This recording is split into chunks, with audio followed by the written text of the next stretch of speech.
Hola a todos, bienvenidos al canal. Hoy vamos a abordar un tema clave para entender la relación entre libertad individual y responsabilidad estatal. El bienestar y el Estado asistencialista.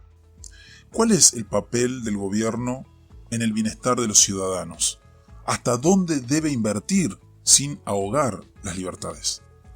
Acompáñenme mientras exploramos cómo las ideas libertarias proponen respuestas y qué alternativas existen para equilibrar la ayuda necesaria con la libertad personal.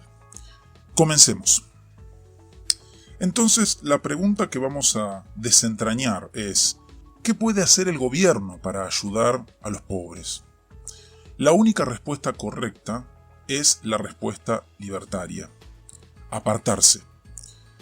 Si el gobierno deja el camino libre a las energías productivas de todos los grupos de la población, los ricos, la clase media y los pobres por igual, el resultado será un enorme aumento del bienestar y del nivel de vida de todos, y en particular de los pobres, a quienes supuestamente ayuda el mal llamado Estado asistencialista.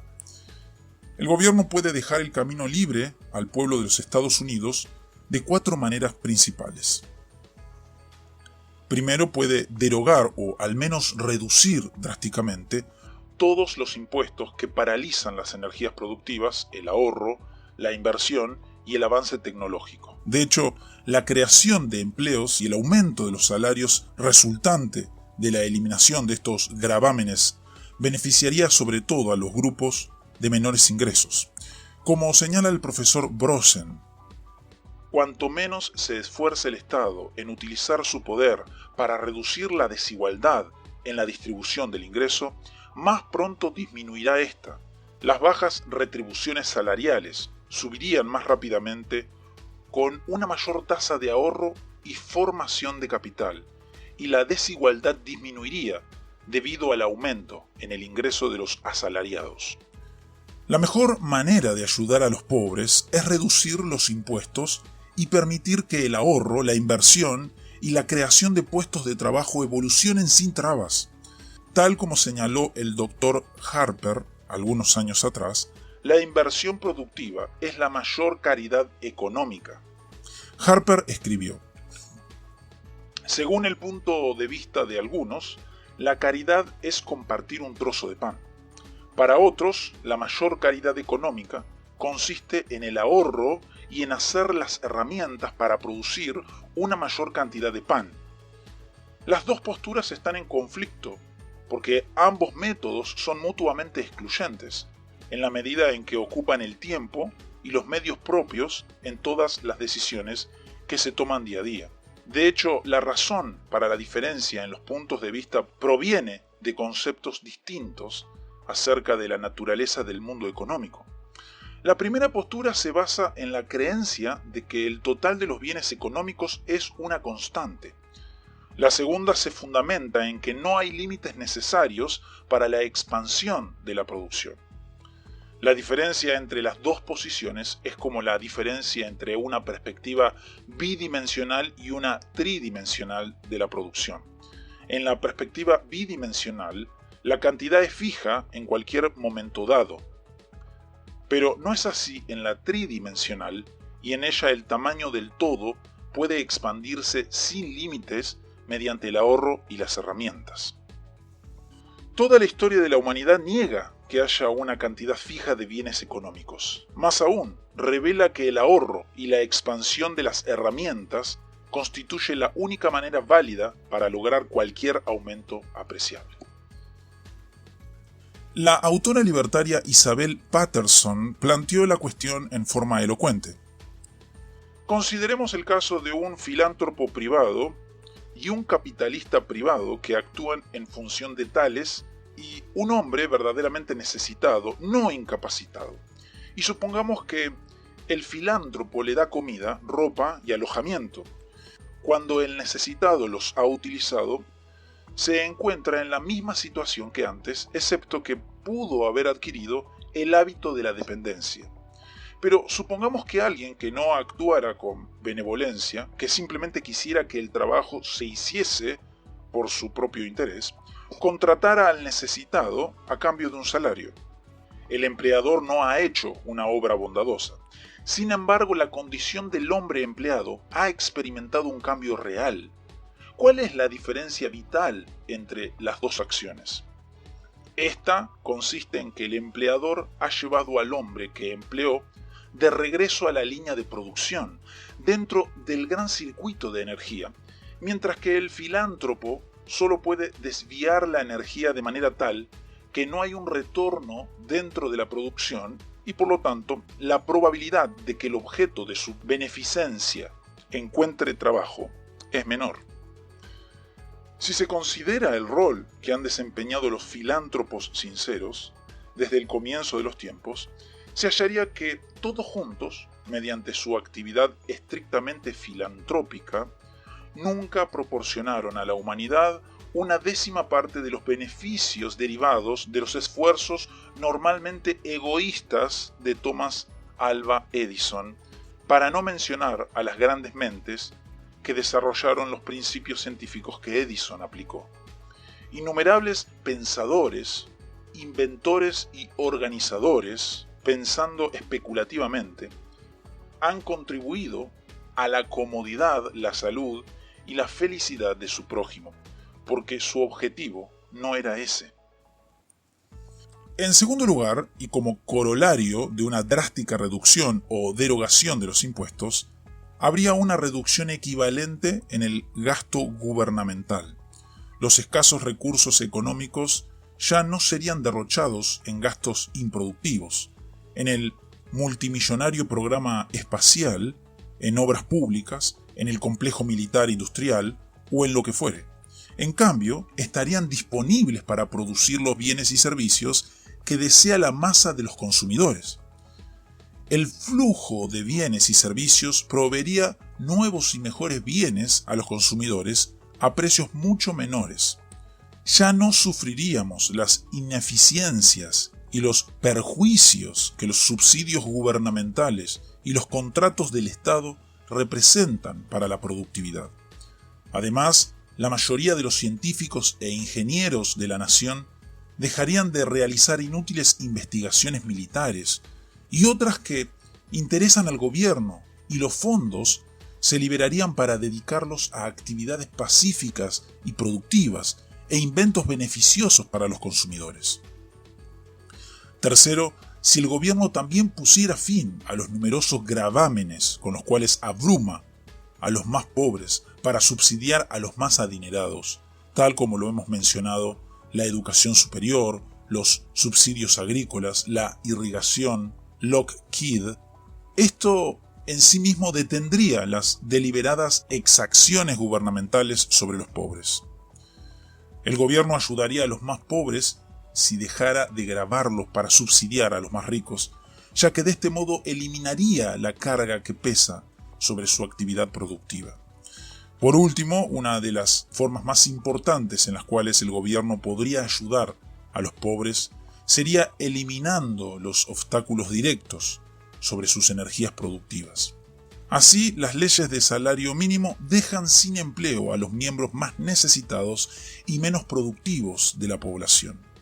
Los privilegios gubernamentales a los sindicatos les permiten impedir a los obreros más pobres y pertenecientes a minorías que ejerzan empleos productivos y ganen salarios altos.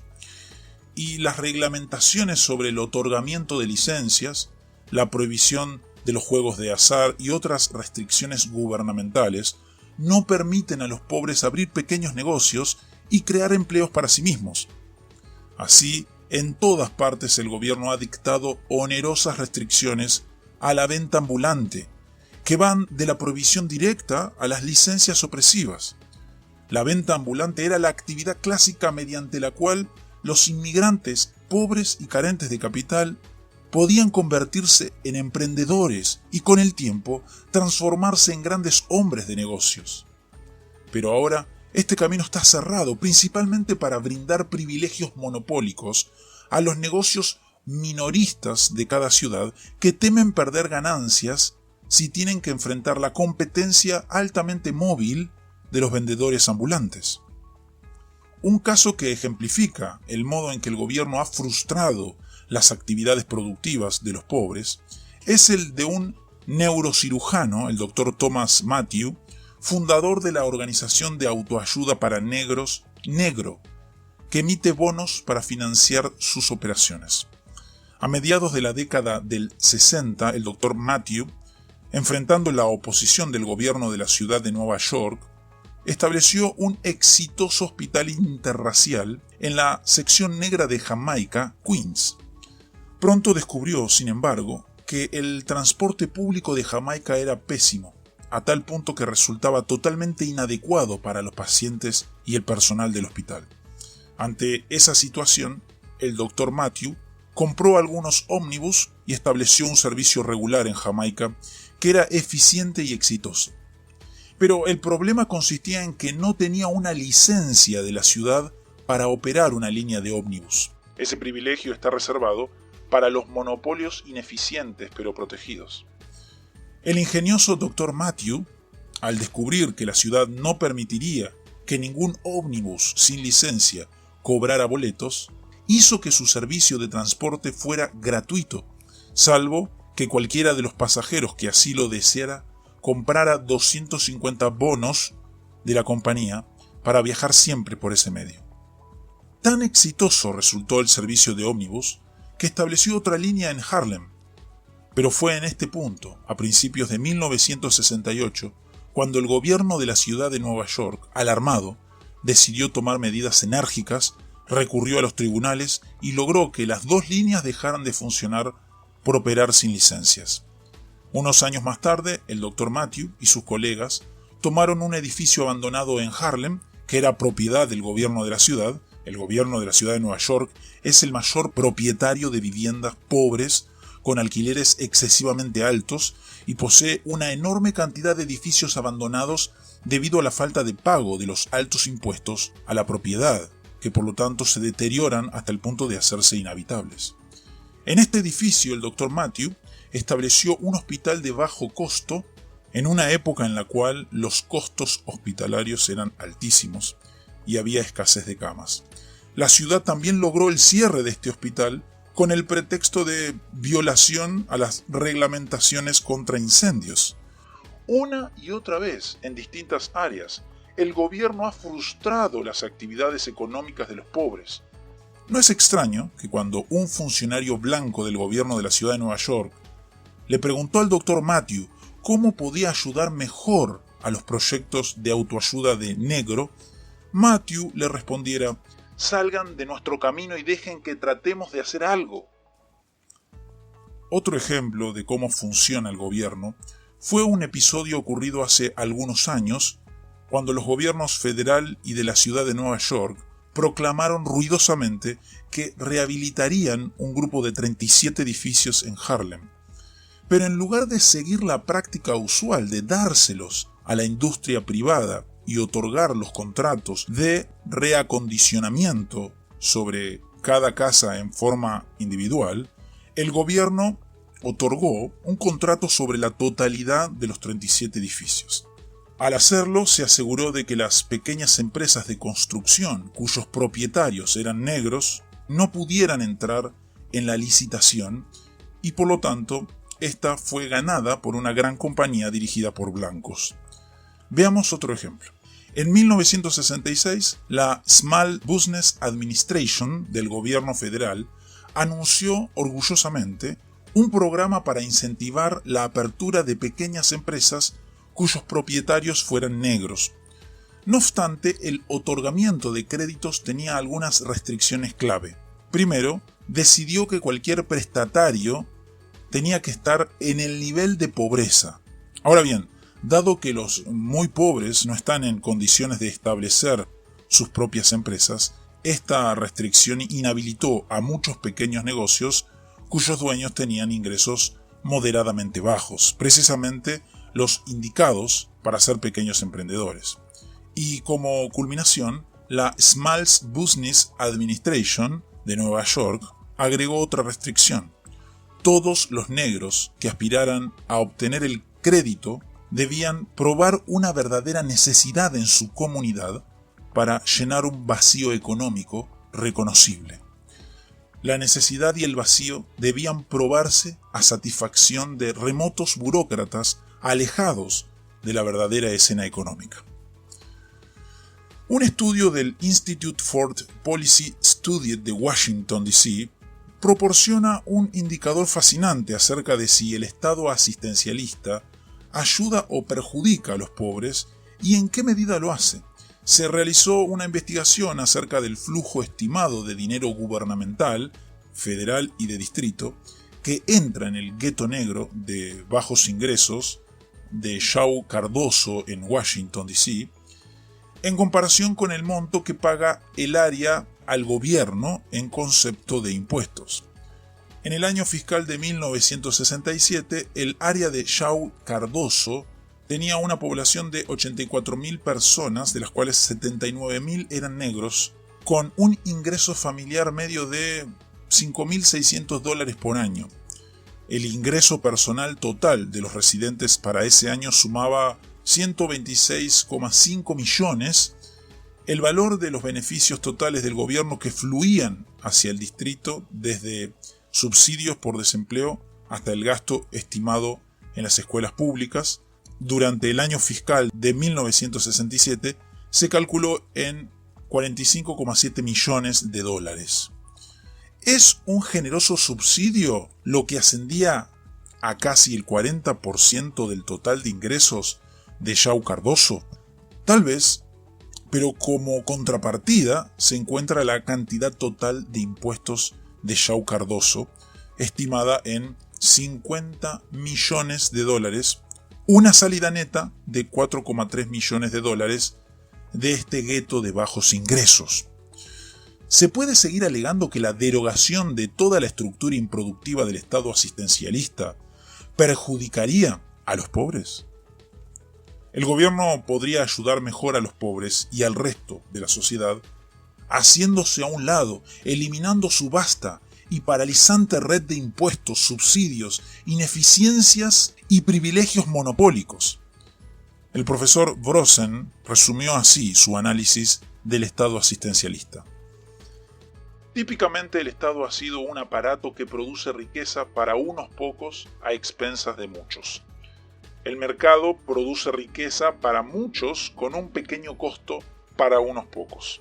El Estado no ha cambiado su estilo desde los días en que los romanos ofrecían pan y circo a las masas.